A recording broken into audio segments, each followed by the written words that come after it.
Είναι το podcast της Stoiximan GBL Man to Man. Powered by Stoiximan. Μικρός το δέμας, αλλά μεγάλος μπελάς για κάθε αντίπαλη άμυνα. Με το αγωνιστικό του θράσος μπορεί και το κάνει συχνά πυκνά να εξοντώσει κάθε πλάνο που έχει στηθεί για εκείνον. Αχάμπαρος, άνιωθος, μεγαλωμένος στην πολύβουη Νέα Υόρκη και τα ανοιχτά της γήπεδα, ο σημερινός καλεσμένος μας έμαθε πως για να επιβιώσει μπασκετικά πρέπει να βάλει την μπάλα μέσα στο καλάθι. Του έγινε βίωμα αλλά και σανίδα σωτηρίας στα δύσκολα τα οποία πέρασε.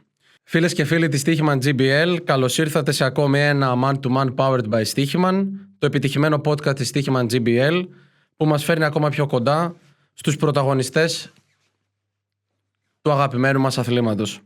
Μαζί μας σε αυτό το επεισόδιο βρίσκεται ένας αθλητής που δεν άντεξε μακριά από την Ελλάδα και το πρωτάθλημά του πολύ διάστημα. Ο λόγος για τον Τζόρνταν Γουόκερ που θα μας τα εξηγήσει όλα. So Jordan, thank you for being with us. Yes, sir. I appreciate you guys having me. The purpose of this project is to get to know the face behind the jersey and behind the athlete. That's why you are here. So I believe the better way in order to start our conversation it's to go back to your early years. Yeah. Could you please tell me about this? Like, you mean like just when I started basketball or just stuff like that? Whatever. We're here to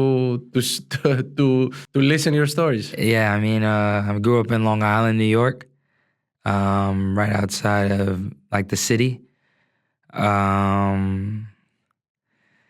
Have a lot of brothers and sisters.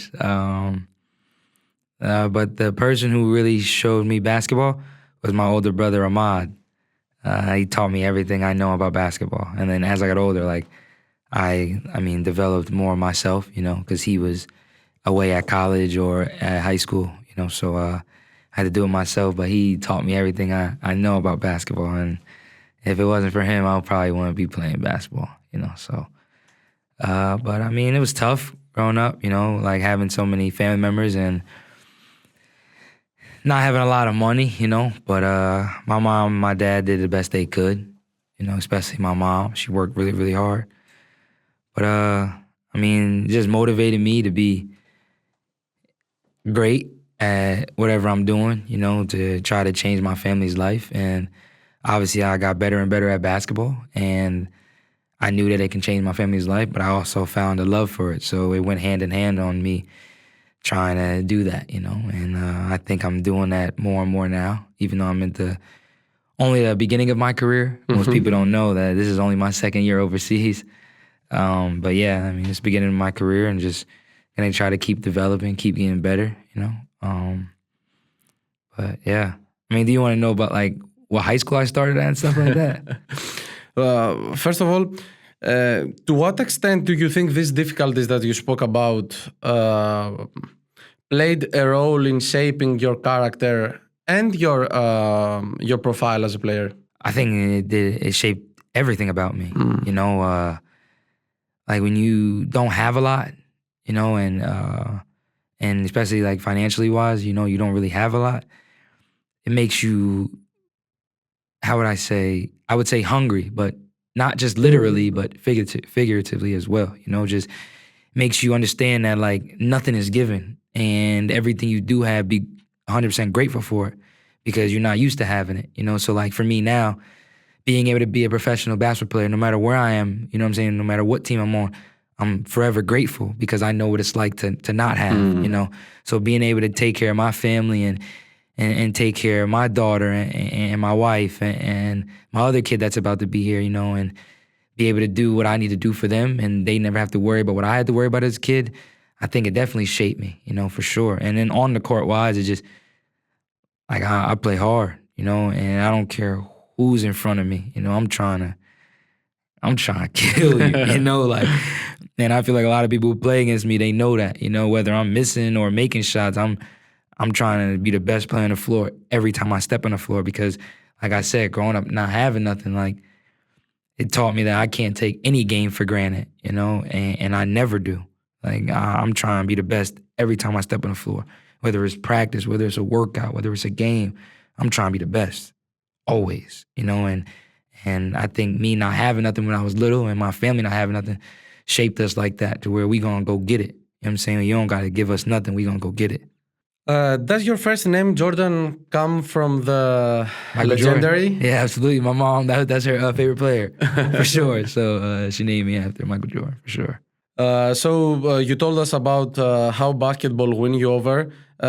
It's probably the right time to ask you also for your middle name. I mean Jordan Jelly Walker. Yeah. Would you like to explain to everybody that watching and listening what that means and how someone becomes member of the family? Yeah. So my nickname is Jelly because I'm part of a thing called Jelly Fam, you know, and that's like it's a group of us a couple of us from New York and New Jersey, and I gotta say their names, I can't mess them up, so it's Isaiah Washington, Javon Quinterly, Leandre Washington, Jacque James, Sidney Wilson, Melisha Reed, Nas Reed, and Pedro Marquez. That's the people in Jelly Fam. And a jelly is just a type of fancy finger roll, you know. And when we was younger, Isaiah Washington and Jacque created it, and obviously got the rest of us to join. But it just took over basketball, you know, and like everyone was trying to do a jelly at one point, you know.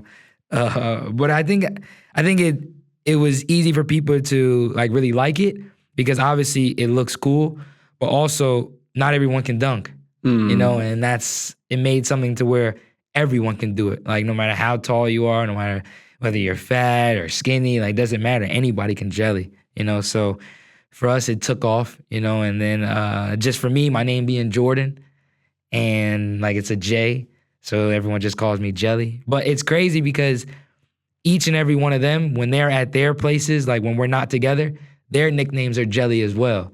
I guess mine just became like really well known because all my coaches call me that, and then TV people call me the same thing, you know. So, but in order to obviously, well, we said to join Jelly Fam, you got to do 3 jellies in a row in a game, but one of us got to be there to watch it, you know, and most people think that's the rule, you know, but it was big. It was big. I mean, I still think it is because people still use jelly when it comes to like those type of fancy layups, you know.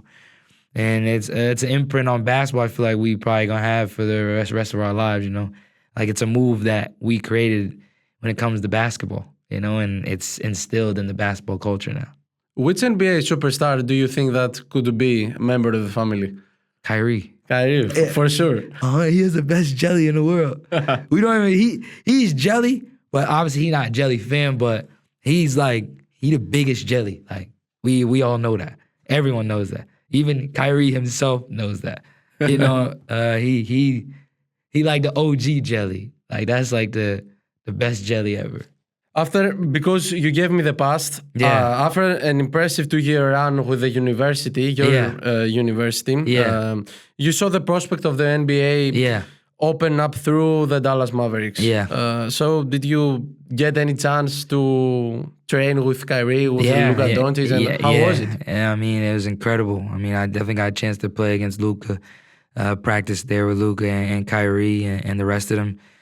Bro, I say that's the best experience of my life. I mean, I was only there for the preseason, but I think that was the best experience of my life. Just seeing how NBA players work and really seeing like how talented they really are. You know, and a lot of times people be like, how does this player get $80 million, $100 million? But like when you go watch them play, you understand why they get paid that much. Like you understand why they're household names. Like you understand why they're allowed to do what they're do at that level because they're really like that, you know? And like, I think going there definitely taught me that I need to keep getting better, you know? But it also taught me that I'm good enough to play at the highest level, you know? But I mean, it was a great experience for me. I went to summer league with them, with the Dallas Mavericks. Then I ended up staying there and getting an Exhibit 10 deal, which is like preseason. And I was there with them the whole preseason. And then we ended up going to Abu Dhabi, playing the Minnesota Timberwolves. So I got to get in the game for that. And then we played Real Madrid in Madrid after that. And that was a dope experience too. You know, so that was my first time playing against like a EuroLeague team as well too. But it was a great experience, you know, and just being able to see, because Kyrie, he went to the same high school I went to. I went to St. Patrick's, which is now known as the Patrick School in New Jersey, and he went there too when he was younger. You know what I'm saying? So I guess he probably always knew me, because he told me when he seen me, like, he always knew of me, you know, because he watched his old alma mater. But like just being in the same locker room as him and being able to like, because he's my favorite player. Other than LeBron James, like LeBron James is like, he's my GOAT, you know. But Kyrie, like when it comes to just my like favorite player I love to watch, it's him, you know. So being able to be around him and seeing how he moves and seeing how he interacts, not just on the court, but off the court with his teammates, with the training staff, with everyone, like it's just amazing to watch, you know. And I tried to take a lot of things from him, you know, just how he works out and the things he does, you know, and how he prepares. And then also just, I would say Luka, he had a big impression on me too, just the way he reads the game. Like I don't understand how he does it. I don't understand. Like he's incredible, bro. He's incredible. Like, and the way he shoots also. Yeah, I mean, scoring wise, it's easy for him. It's not hard. Yeah. But I think for him, like the thing that was so dope for me watching is just how he reads the game. Like if you make a mistake on defense, he's gonna like hold you accountable for that mistake every single possession. You know what I'm saying? Like if you double him and there's someone open in that opposite corner, he's hitting that opposite corner. You know what I'm saying? Or if you help too much on a roll, he's throwing that lob. Or if you go under, he's shooting. It's just, bro, he's probably one of the best players I've seen, like in person, you know, for sure. But it was a blessing, like definitely a blessing to be around those two, especially Kyrie, for sure. You mentioned earlier your brother, Jamal. Yeah. Who introduced you to the world of basketball. Yeah. You must have been close, and I think that he's not right now here. My brother Ahmad. My brother Ahmad introduced me. My oldest brother Jamal is the one who passed away. Sorry. Yeah, it's all right. But yeah, my brother Jamal passed away when I was a senior in high school. And that hurt me bad. You know, to this day, I still remember everything about it, you know, but I would say I wanted to quit, you know. I think I probably told this story before, but I wanted to quit basketball. Like once he passed away, like I was so angry because he was murdered, you know, so by gun violence, you know. So for me, it was just, I was so angry, you know, like why, how could someone do that, you know? Why would someone do that, you know? And then you have all these questions that can't be answered because he's not here no more, you know? And anyone who has, obviously, we've all probably had loved ones pass away, you know what I'm saying? But you never think about your brother. You know, sometimes in your head you think about my parents are getting older, or my grandparents are getting older, or my aunts and my uncles are getting older. But you never think about the person who's with you, you know what I'm saying, every day in the house. Like you never think about that. So when he passed away, it was like, bro, it's crazy. Especially because I have so many brothers and sisters, you know, so all of us, we were devastated. And he was the oldest. You know what I'm saying? He was the oldest out of all of us. Like, he was the one who helped my mom take care of all of us. You know, so when I lost him, it was hard. You know what I'm saying? To this day, it's still hard, you know, but I feel like that pain never goes away, but I feel like you just learn how to live with it, you know? Yes. So for me, it's just, I understand how to live with it and just try to do better. But I mean, the last thing my brother told me was, you better make it to the NBA. You know, that was our last conversation. We was on the phone. We was on the phone like, I think like a week before that, you know? He was just joking me like... In a random conversation. Yeah, just randomly. He was just saying like, you know, he always asked me about basketball because that's, you know what I'm saying, that's what I'm doing. But he was saying like, you gonna make it, like, and I was like, I got you. Like, I promise. I'm gonna get there, you know? And I mean, I think I kept that promise to a certain extent, you know? But yeah, that was hard, bro. That was hard for sure. Did your brother's death put a greater sense of must to what you are doing, to that you have to make it and succeed for him also? 100%.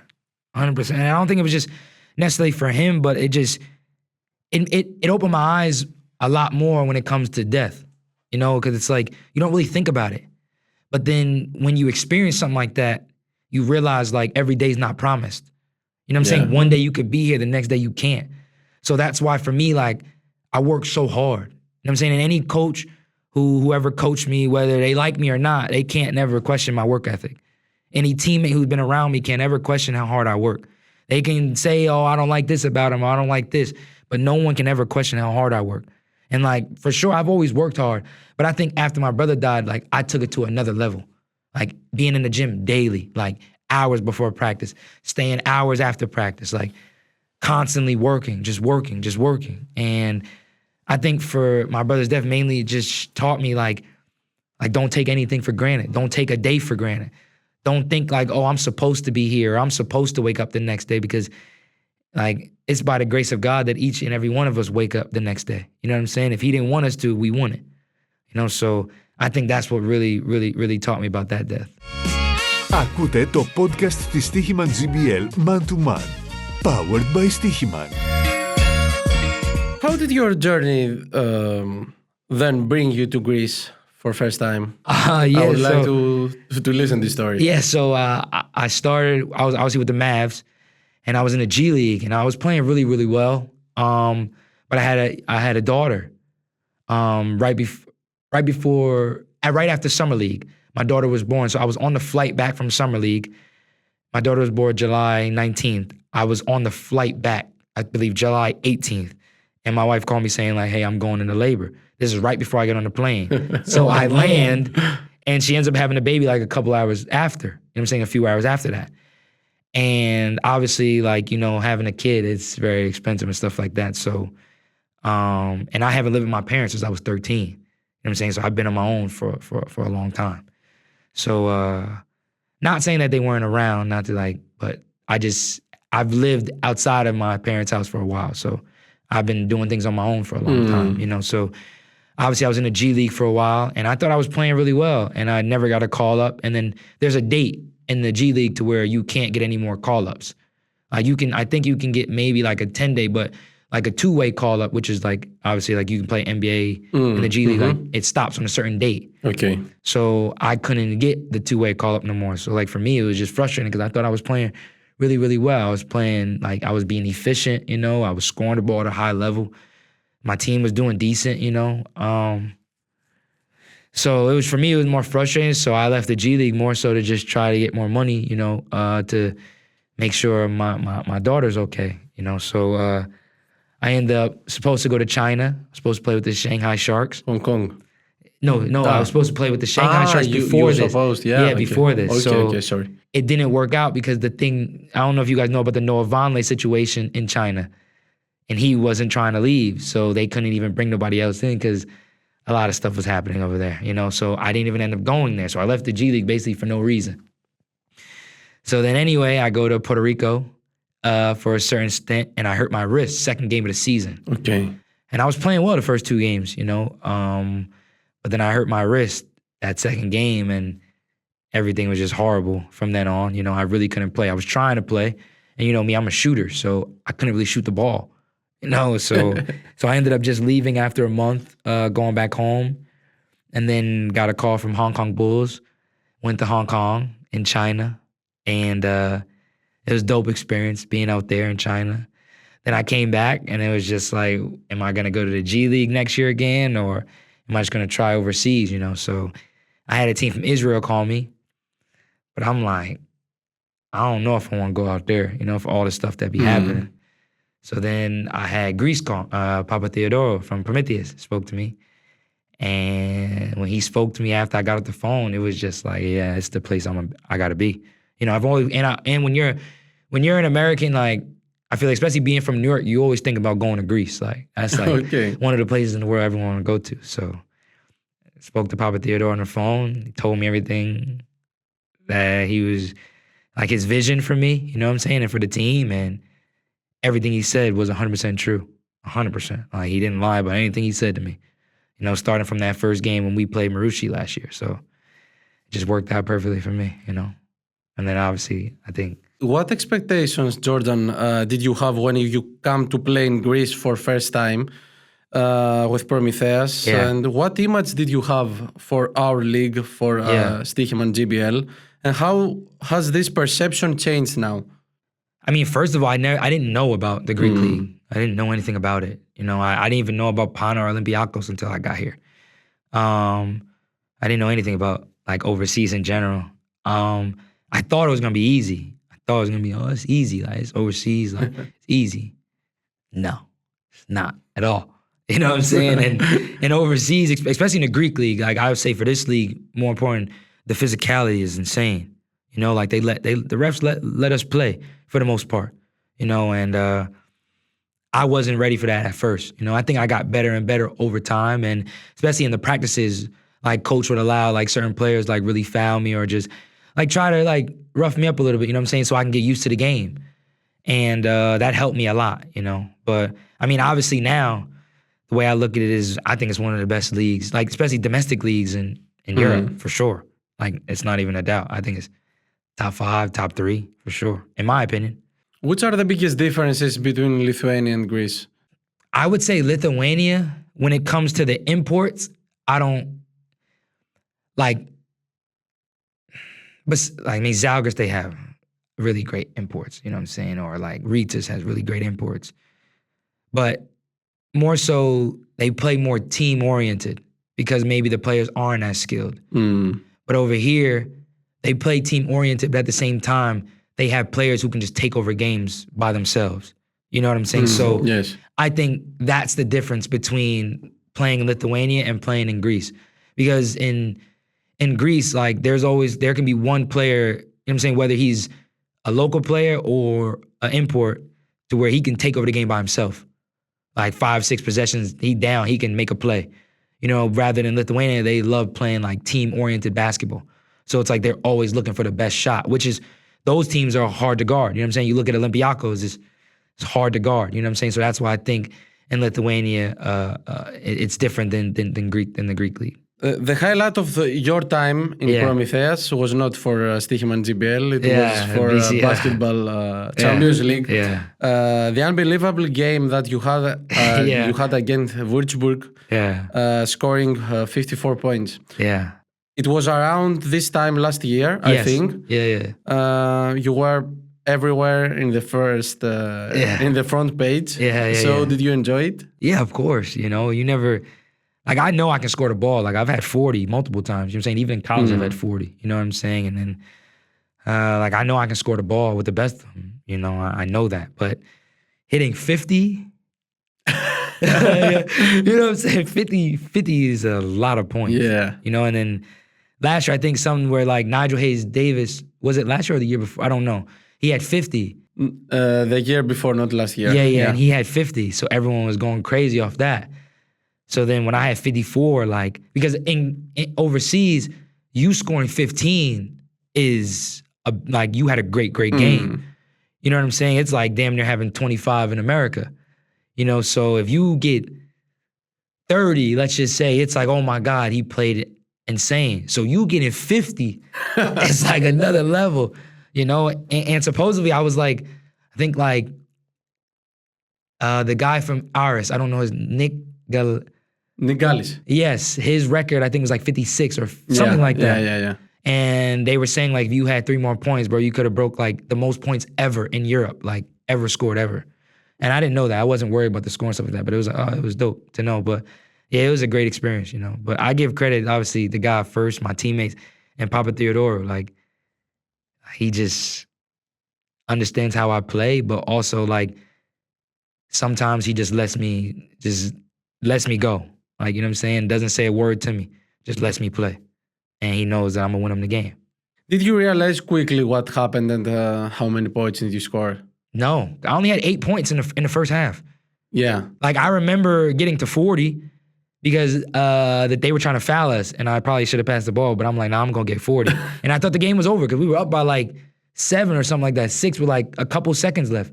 And they called like 2 fouls on threes and tied the game up, and that's when we went into double overtime, which didn't even make sense. But anyways, yeah, like I didn't know like I was on 50. Like I didn't know nothing about that until like almost the game is almost over and you look up to trying to see like, all right, make these 2 free throws, you go out 4, like game's over, you know.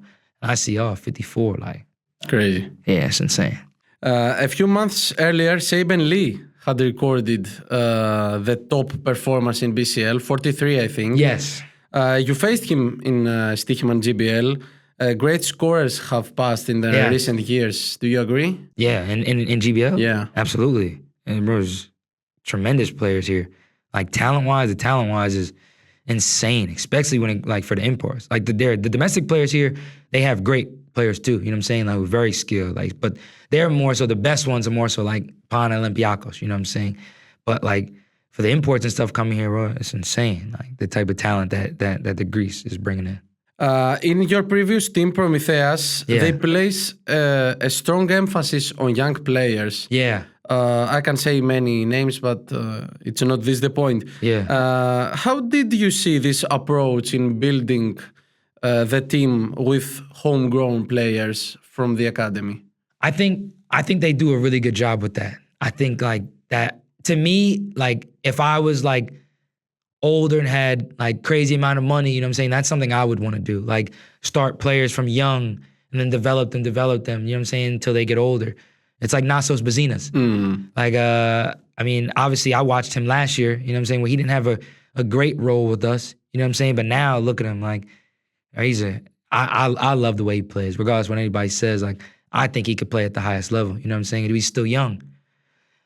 So I think it's great though. I think like them developing young players and like giving them the opportunity to play with like the main team or just practice with the main team. You know what I'm saying? Sometimes when one player's out or two players out, you know, and I think it develops them a lot. I think it develops them not only just like skill-wise on the court, but like mentally, like the confidence you get. You know what I'm saying? It's like when you're a two-way player in the NBA, like you're going from practicing with, let's say, Luka and Kyrie, and then you're coming down to the G League and playing. Like that confidence is going to, because you're playing with the best of the best, is going to give you an edge over players in the G League, because basketball starts with confidence. You know what I'm saying? You're not going to make a shot if you don't believe you can make it. You know, so those young kids practicing with us and playing with us, and say like even getting in the game sometimes, you know what I'm saying? It builds your confidence. You know what I'm saying? Which makes you a better player. So I think they have a great thing going on out there for sure, especially with the young players. Were there any contacts between you and other team from Stoiximan GBL in the summer before leaving? Coming here? Yeah. Probably. I don't really know, but I think a lot of them know I'm gonna play for Papa-Theodorou. So I think maybe that's why a lot of them didn't probably contact me, you know, or maybe because I had such a good season, they probably didn't think they could get me, you know. But I mean, no, the only team I really was gonna go to was Amarusίου. But I was hurt in the summer, you know, and I didn't want my coach, like Papa-Theodorou, just to wait for me, you know. So I just told him just do what he needs to do for his team and his club, you know. Okay, so it was meant to be on the summer. Yeah, for sure. I mean, I speak to Papa-Theodorou the whole year, like not just about like coming there, just about his team, because I'd seen they were losing a lot. So I would just talk to him about that, you know what I'm saying? And then he would tell me what I'm doing wrong when I was in Ritas and what I need to work on and what I need to do better, you know what I'm saying? Not just on the court, but even on the bench, like how sometimes my facial expressions weren't the right way. And he would tell me like, you have to fix that. Like, you know what I'm saying? So yeah, we have a really good relationship, you know, but people don't, like he cares about me when it comes to basketball, but I know he cares about me as a person as well, you know? So for me, it wasn't a no-brainer, you know?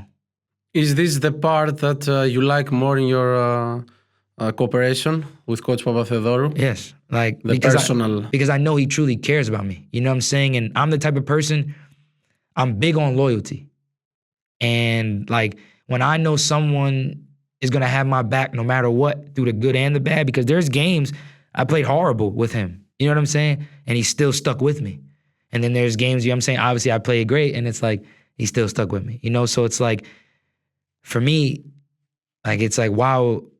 I mean, for me, it's hard to just forget that. You know, people can say, oh, you're supposed to be playing at a higher level. Like, you're too talented to be over here, da-da-da. But to me, like, it'll come, you know?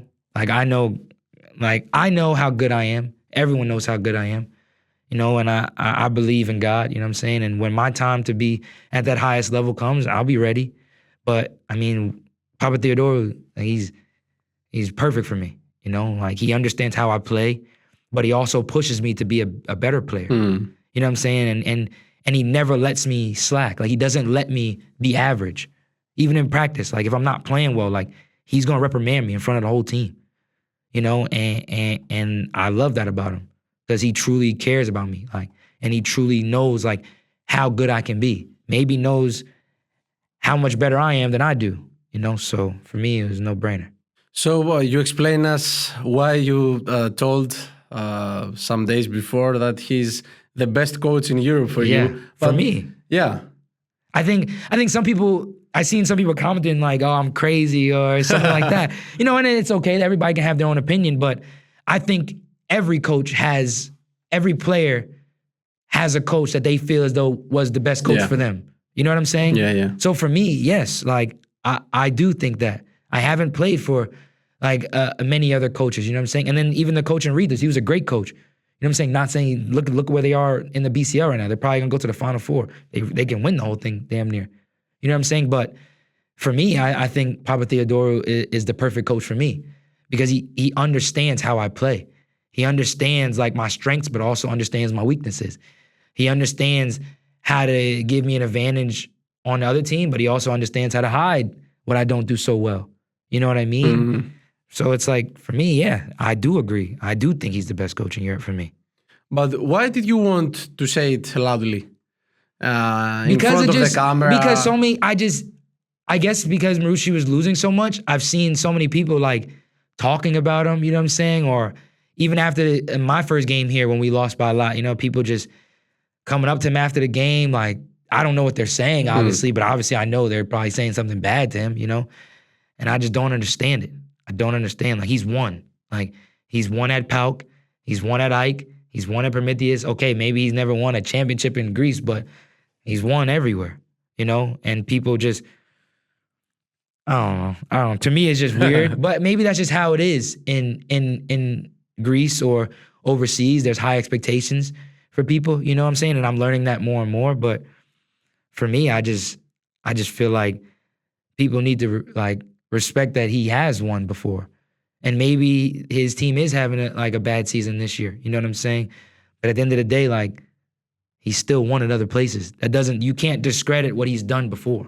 You understand what I'm saying? That's like a player who, like me, like, okay, like, I might not have the best year this year, but my last 4 years of my life, I'm playing amazing. You know what I'm saying? So you can't be like, oh, he's not that good because of 1 year. It doesn't make sense to me. Unfortunately, we're in Balkans, where the result is the highest. Exactly. The highest so and I understand that. So maybe that's why they do. But for me, I'm gonna defend him all the time. I'm gonna always be on his side, right or wrong, good or bad. I'm always gonna rock with him. Having been in Marousi for about 40 days, yeah, something like that. Something like that. Yeah. Do you believe that the team has the resources and the roster to aim for greater achievements? Yeah, absolutely. I think so for sure. It's just when you lose so many times in a row, it hurts anybody's confidence. You know what I'm saying? Especially they've lost a lot of games where it's like 1 point games or 2 point games. That hurts. That hurts you a lot because it's like we're right there and we're doing all the right things, and then something just happens at the end. And it's basketball. But individually, this is one of the best teams I played on. Like, when you look at paper and the type of players we have, and from the bigs to the guards, I think it's a tremendous roster he put together. How difficult is it to convince a scorer and naturally offensive player like you, offensively minded, I think, I mean, to engage with the same intensity in defense?